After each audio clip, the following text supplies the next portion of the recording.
Mix by Maithili music present.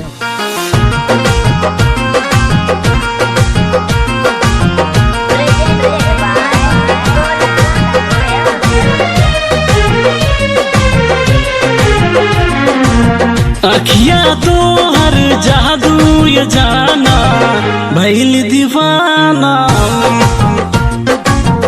अखिया तो हर जादू ये जाना भइल दीवाना।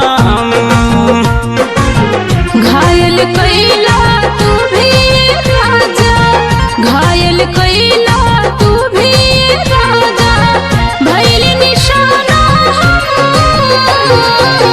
अखिया तो हर जादू ये जाना भइल दीवाना।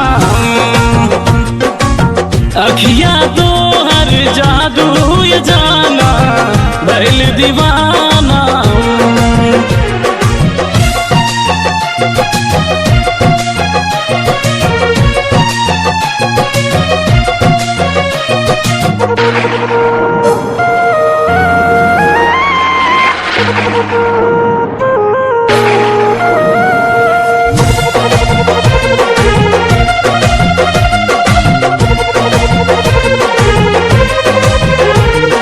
चढ़ल जवानी ही बपैला उठानी, धड़केला देख के ही छतिया। कई दिहला पागल तू चली अइले भागल, काटी कटी अब ना रातिया। चढ़ल जवानी ही बपैला उठानी, धड़केला देख के ही छतिया। कई दिहला पागल तू चली अइले भागल, काटी कटी अब ना रातिया। ले आवा डोले करा लो बिदाई, ले आवा डोले करा लो बिदाई, करबे बहाना ना हम।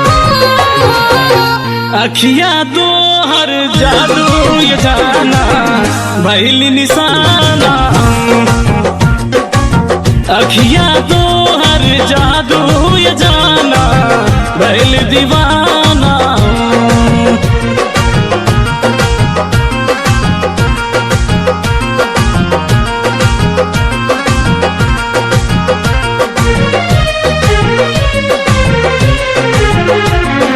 चाल शराबे बगाल गुलाबी, गजबे बतोहरो सिंगार हो। आँखें के गजरा ये किसिया के गजरा, चाहत बपिया तोहार हो।